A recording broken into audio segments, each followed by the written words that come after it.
We are rolling right into this next lesson, and right now our 2 bags of information is just overflowing. Hopefully you find this information helpful. You're enhancing some of the things you already knew. You're picking up a couple of more things. Hopefully you found some different ways to rebrand yourself, or kind of spice up some of the things you already had. Hopefully you had an opportunity to look at some of the other resources, but right now we're going to roll right into client prospecting. The first thing we're going to talk about is goal setting. Some experts say that one lead comes out of every 25 contacts that we make. So we just use that premise and say, okay, one lead out of every 25 prospects. And this quarter, I want to be able to make $25,000. Then we need to figure out how many people that we're going to have to talk to. How many deals are we going to have to close? How much are those deals going to have to yield us in terms of dollars in order for us to meet that goal? And we push and we push and we push until we accomplish that goal, not once, the second quarter, the third quarter, and we finish at the fourth quarter of every year strong. And if we haven't met those goals, then we go back and we look at what we did.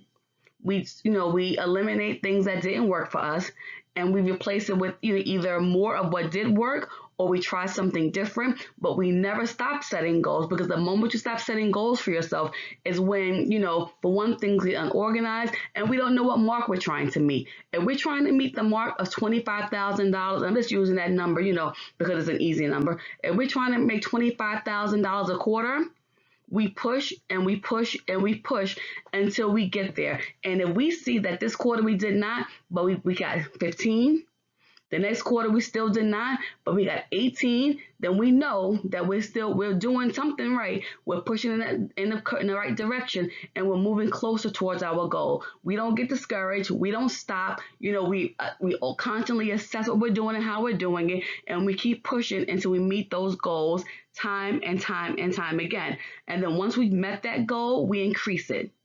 We don't get complacent, because we know now, if I push this hard to get here, and I'm here and I'm comfortable, I can absolutely do better. We don't want to make unrealistic goals, but once we got that goal in the bag, in our back pocket, is no need for us to stay there. We push ourselves to a greater goal, and we do the same thing all over again, constantly reassessing our methods, constantly reassessing how we're going to, accomplish these goals, the things we have to do to get these goals met, and that's how we continuously move, and that's how we continuously grow.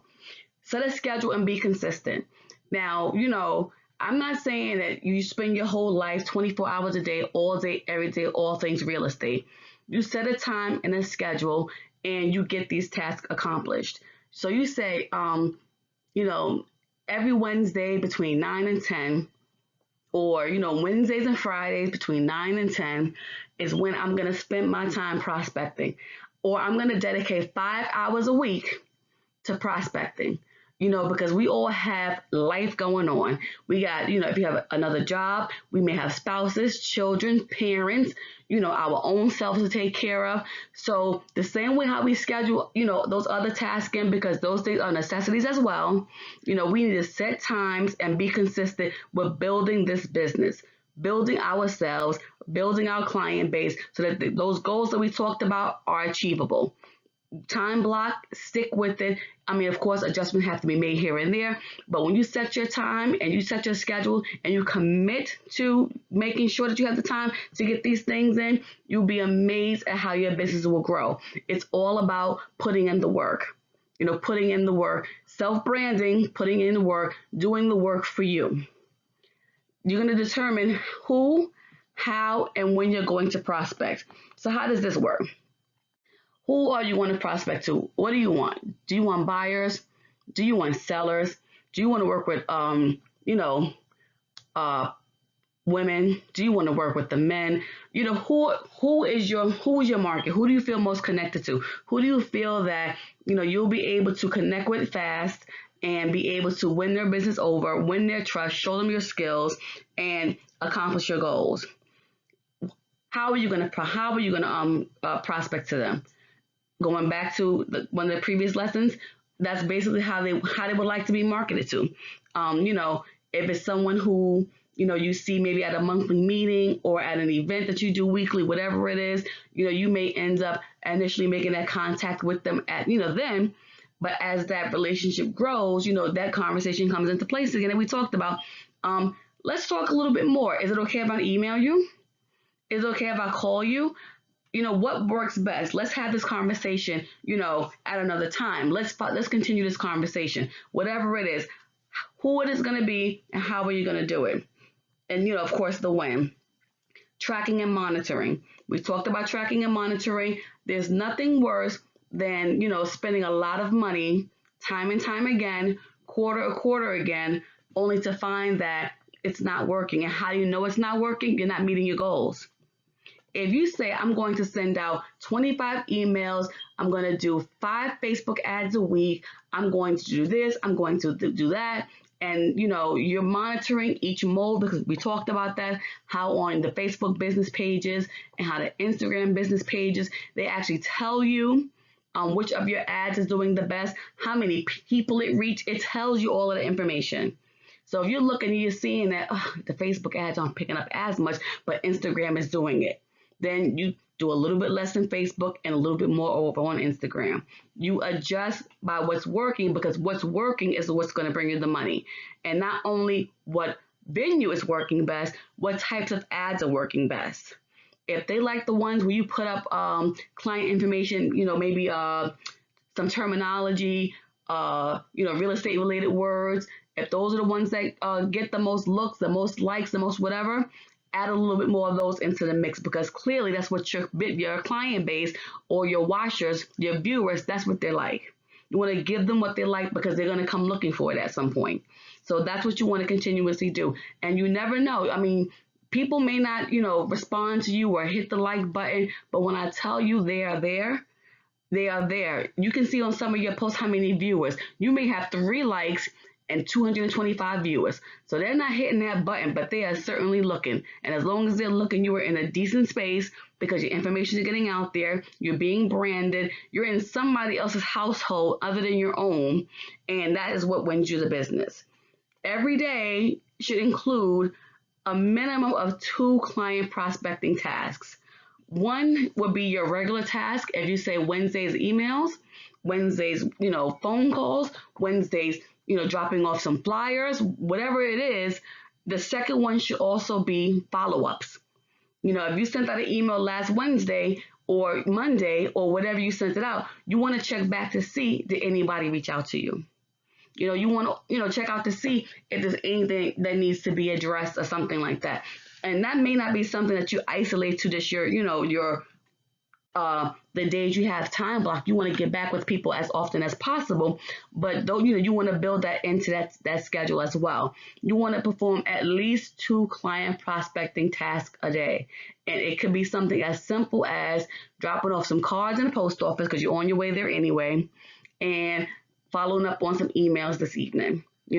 It doesn't have to be long and drawn out. It doesn't have to be super time consuming, but you need to be factoring in and filtering in real estate and branding and marketing into everything that you do all day, every day, and meet and set those goals. So if you haven't already done so, get yourself a book, write it down. This quarter, I want to make this much money. I just had someone tell me a couple of weeks ago, I was having a conversation. Oh, this year is almost over. In 2022, I'm going to. You had better stop right there. This year is not over. We are not discounting the rest of this year. We're going to continue this year strong. It may not be as strong as you would like. It may not be the way you have planned it, but we are not giving up, because there is still time left for us to get some things accomplished, to get some balls rolling, so that we will have a strong end of this year and a stronger going into next year. Another way to client prospect is through telephone calls. So we're going to talk a little bit about cold versus warm calling. If you're not familiar with the Do Not Call registry and what the rules are and requirements are, my recommendation is to you is to look up the National Do Not Call registry or get information from some legal advice, because the last thing you want to do is end up calling someone who is registered on the do not call registry and ends up in, a weird situation solely because you didn't have the information. So you don't want to look up that information just to be certain, or see if there's a way that you can check to make sure that the people who you're reaching out to aren't on that registry, just to keep yourself in the clear. Cold calling someone who you do not have any kind of established business relationship with is not allowed if the person is on the do not call registry. So, it's not allowed. So that's the reason why you want to ensure that before you pick up the phone and call someone who you don't know, that they are not on that registry at all. However, if you call someone who you do know, it is allowed under the circumstance that the person hasn't requested to be placed on your company's do not call list. So as a broker, for my own company, I actually have a list of, and I maintain a list of individuals who requested not to be called. So in the event that, my clients, or, we're prospecting for clients for the company, and someone, requests not to be reached out to anymore, we maintain that database. And it's shared, so that in the event that someone's going to do any, calling around, they have that resource available to them, just to ensure that they're not reaching out to anybody who has requested not to be contacted by the company. So even if it's someone who they have a relationship with, if they are on the company's do not call list, we cannot reach out to them. And any customer or client who you've had an established business relationship with can be contacted by you up to 18 months after the last transaction. And a recent activity can include anything: a sale, referral, a lead, a purchase. Those are transactions. And so it's like after that last transaction, you can still reach out to that person, without any penalties, so to speak, up to 18 months after the last transaction. What I'll say about that is, you can. But if you reach out to someone and they say, basically, I know that we just worked together, we closed on a house, you did a rental with me, I gave you a referral, whatever it is, but I don't wish to be contacted anymore. I mean, while the law says we can, you don't want to be a pest to anybody. You honor their wishes and you not reach out to them anymore. So just wrapping up the telephone calls, it's a good way. There are a lot of people who would prefer that voice, interaction. Like I said, meeting people where they are. Everyone's not into the texting or the emailing or whatever. So if it's someone who you're trying to establish a relationship with, telephone calls, the telemarketing type of thing is helpful. But make sure that you're familiar with the do not call registry and how it operates in your area, just to ensure that you remain within compliance. Some things to be mindful of when you decide to use telephone calls as a method to contact people, some, telemarketing techniques, is always start your conversation. You want to ask the person, are you busy? Hi, it's Kettisha, are you busy? Introduce yourself, are you busy? Because you don't want to start talking and rambling on and the person is in the middle of a meeting, in the middle of a nap, in the middle of dinner, grocery shopping, their kid's soccer game, whatever it is. So you want to make sure that you're being respectful of the person who you're calling by asking, are you busy? Do you have time to talk? Especially, if it's a cold or not, cold or a warm call where they're not anticipating that you're going to be calling them at that particular time. And listen for the tone of their voice. If they sound like, or, very tired or very not interested or seem distracted, that may be an opportunity for you to say, I was just calling to see if I can schedule an appointment to call to talk about, because that way you're not proceeding, you're not starting part of your spiel, and for them to cut you off and say, can we talk another time? So listen to those things, ask if they're busy, and even if their words don't match their tone, if that tone is saying, this is not a good time, pick up on that and offer an opportunity to schedule to talk at a better time for them. You don't want to sound too scripted, or you don't want to be too wordy. You want to kind of get to the point and, with value. You don't want to be rushing, but you want to get to the point with value without sounding like a robot. The best example I can give of this is when you go to presentations or you sit in those meetings for hours long, and the person like turns literally to the slide and read it word for word and clicks and clicks and clicks and clicks. I know if you've been in those presentations before, I've had a couple and I sat through, and it is painful. So don't do it to anybody else. Don't sound scripted. Have a conversation. Make it flow. Be familiar with what you're going to discuss. Being familiar with what you're going to say can make your script, for lack of a better term, just be a regular conversation. You may not even need to use your notes because you know that you're going to talk about this, and this with this individual. You're going to get right to the point. You're going to do a follow, see if you can request a follow up, but you're going to seem confident. You're going to be confident and have your conversation flow without seeming scripted or robotic. Ensure you're talking to the decision maker. That's very important because you can have the initial conversation with, your point of contact if it's someone who you're familiar with.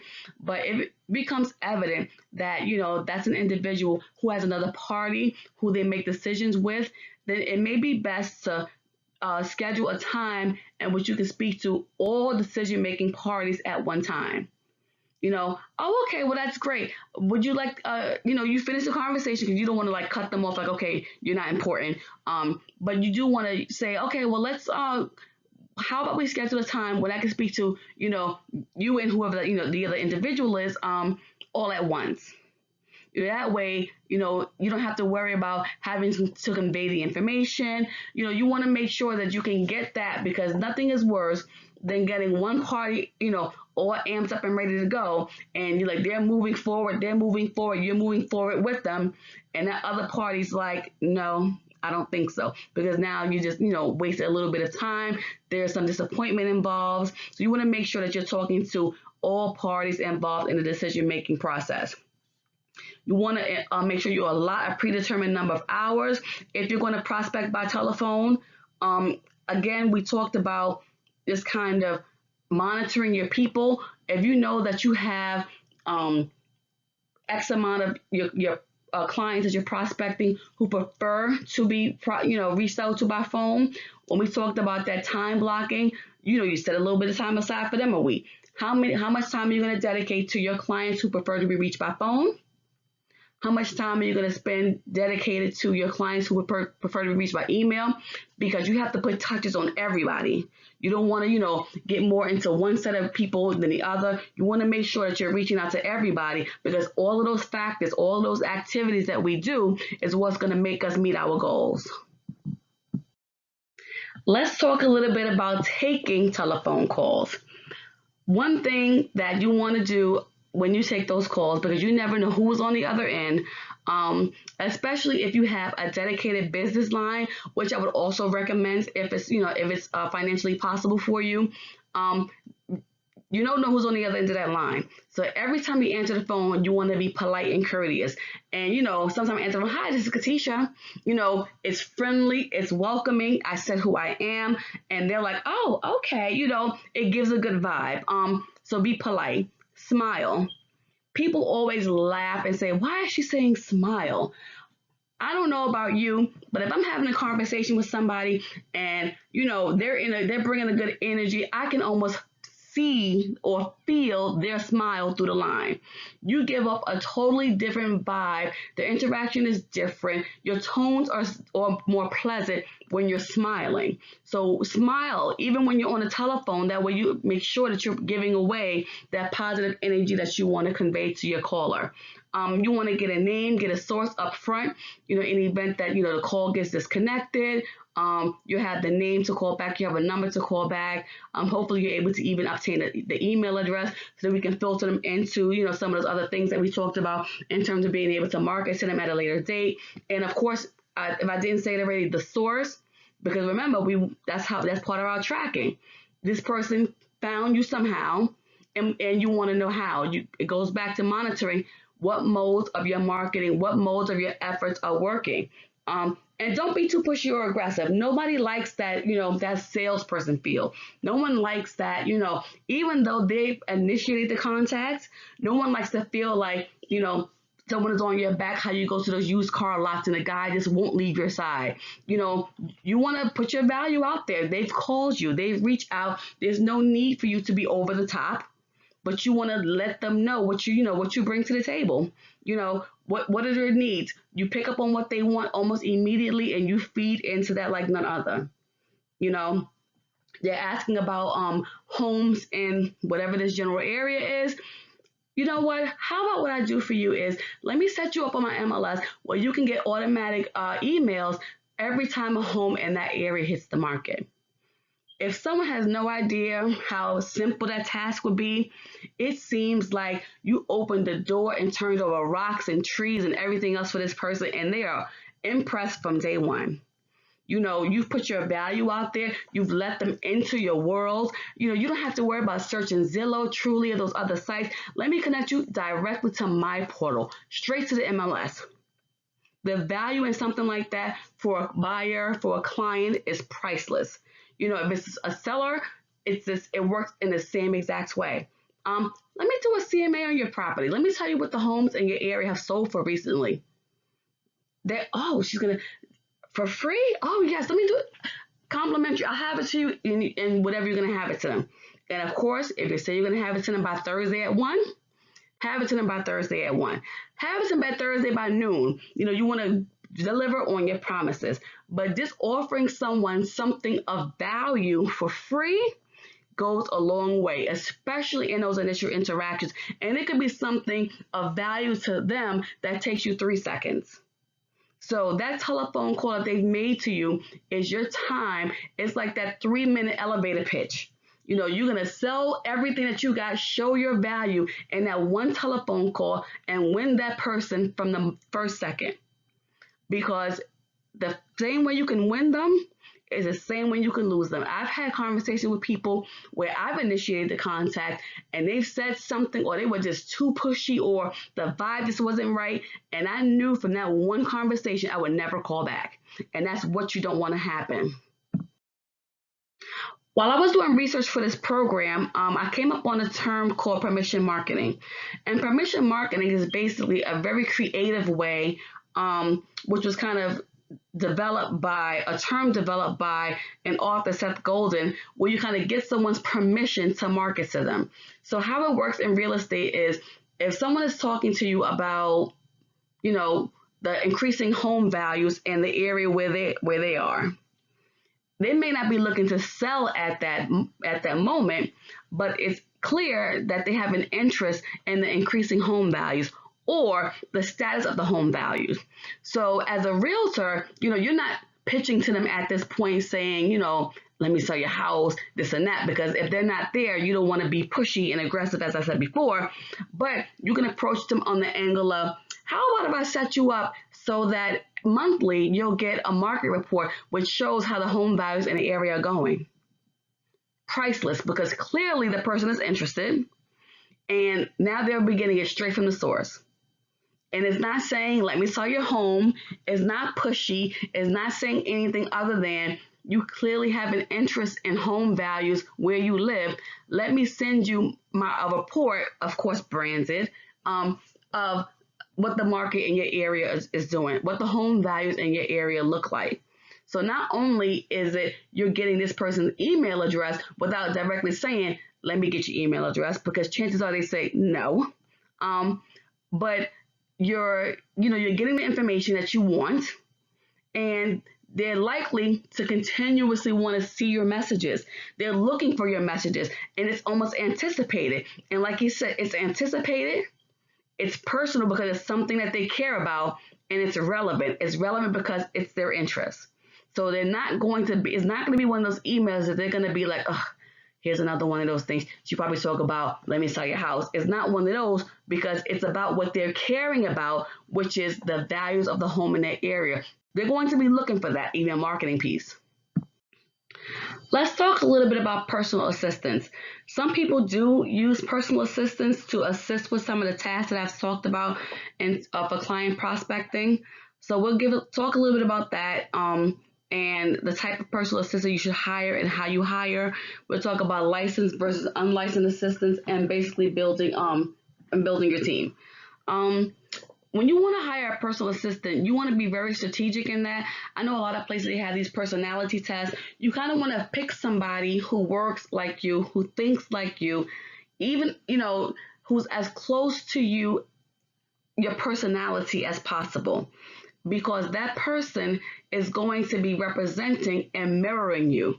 I know in terms of social media marketing, some people use social media managers to get that task done for them, someone who basically builds their brand for them online. Websites like Fiverr and Upwork, people they have people who do those types of things for a fee, which is something that you can look into, and whether that's something that you're interested in. But you want to make sure that they're speaking in your brand voice. You don't want someone filling your web page or, responding to your emails or responding to your phone calls, which is what a personal assistant would do, in a voice that is not your own, in a manner that you would not handle those tasks with. So they need to mirror your energy, mirror your style, perform how you would perform that task, because that's how your brand stays consistent. You don't want to ever get that telephone call that they reached out to you and, that's a message you never received. Or they reached out to you and the person who took the call or took the message wasn't helpful or wasn't polite or anything like that, because that's not how you would handle your business. So you want someone who handles it the way that you do in your absence. Licensed versus unlicensed assistants. Real estate licensed assistants are better. In terms that they're able to perform real estate related tasks. A licensed assistant can do basically anything that you do. What I would say is that when people think about having a real estate license and using assistants, they think about, maybe someone just doing the paperwork, running to the bank, putting a couple of flyers around town, that type of thing. But if you have an assistant that's licensed, they can do open houses, they can do showings, they can do those things. So everybody who is on your team and who is licensed doesn't have to be the person out showing the homes. Everyone can kind of have a function, which kind of makes the team work, because everyone has, their dedicated responsibilities. And maybe you have a person with a license who does not have a desire to go around and show homes. Or, at one time they had their license, but for whatever reasons, they're no longer able to physically go out and show homes. That person can still add value to your team, because that can be the person, like I said, taking those telephone calls, pulling up things in an MLS, and to be able to convey information from the MLS to a client. So those licensed assistants, bring a lot of value to a team and kind of broaden your scope in the ways that you're able to provide services to your clients. We are now going to wrap up buyer prospecting, or prospecting as a whole, just by doing an overview of other ways of prospecting. We want to conduct some open houses and do follow-ups. If you work in an office where there's a lot of agents who are quite busy, I know when I was working at another company, people actually put out emails every so often saying, I'm looking for someone to do an open house, this weekend. If anyone's free, let me know. And some of the agents who were either new or, had availability would go and they would actually host those open houses for them. And the agreement was that all of the unrepresented buyers that came to the open house, the host of the open house got to have as leads. So if it's an open house for a property that's $300,000, then now if 15 people come and 5 are unrepresented, now you've gotten on your, under your belt, 5 unrepresented leads that are looking to shop in the price point of $300,000. So doing open houses is a really good way to build your client base. And you'll be able to see, like, okay, they're within that price point, that whatever price point you're looking for. And make sure that you follow up, because the home is one home. And like I said, there's 15 people that come, it's one house and 15 people. So if those 5 people, let's just say, don't end up either submitting an offer or not being satisfied with the property for whatever reason, now you have 5 buyers who are, hopefully qualified, pre-qualified, pre-approved. Remember, we don't want pre-qualified, we want pre-approved for $300,000 who are ready and able to shop right now. So you want to make sure that you're following up with those individuals and get them out and get them rolling, get them into your database as quickly as possible. Referrals, referrals are key. That's why we want to make sure that we treat every person who we work every person who we meet, who we pass along our card to, who we interact with courtesy and respect, and act with integrity, because they will slander your name out here in these streets, if you don't perform in a manner that's professional. They will tell a friend to tell a friend, and before you realize it, you have no idea how you're not getting any clients, not making any money, and it's because, someone had put a negative remark out there. So you want to be always, careful, because referrals is a big way that you build your client base. I've gotten several clients from a friend of a friend of a friend. So, referrals are key. Online, through your website, social media page, of course, that branding, that contact me link works amazing. Your link tree, all different ways for people to contact you. You're reaching people, you're putting your stuff out there. People are watching, people are, interested. Social, we talked about that in depth. Walk and talk in the neighborhood. You want to, on a nice summer day, whatever, just start walking and talking. You got people out maybe in the parks, in the playgrounds, in the libraries, all different types of places. Get on some, business casual attire. You want to look presentable, and just do some casual walking and talking in the neighborhood, handing out flyers, handing out cards. Hi, I'm Kettisha. I'm a local realtor. It takes nothing, and you're not being pushy, you're not being aggressive, you're just walking and talking. Volunteering. You want to volunteer. What I say with volunteering is, if your intention for volunteering is because you just want to get leads in that area, then don't do it. People see clearly through ill intent. So if you're already volunteering, or you're a part of some community-based organizations, use that as a platform to be able to make people aware of what you do. But don't go there because you want to solicit for your business. And I hope that that's clear. If you're using mailers, whether it's a postcard, you're sending out flyers, whatever you're doing, always handwrite the names and addresses. I mean, we can always go and, do a sheet of labels. I don't even know the label company, but, do a sheet of labels and slap them on a postcard, because you can do that in probably 3 seconds. But handwriting a name and an address on an envelope or a postcard or a label makes someone feel like, wow, it's more personal.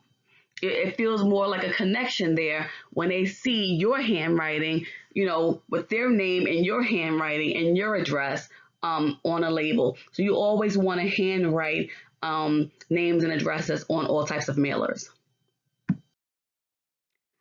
This concludes our segment on client prospecting. Please feel free to like, share, comment, and subscribe. Please also view our other videos on real estate basics, pre-screening sellers, buyers, listings, and showings, offers and negotiations, and clients for life.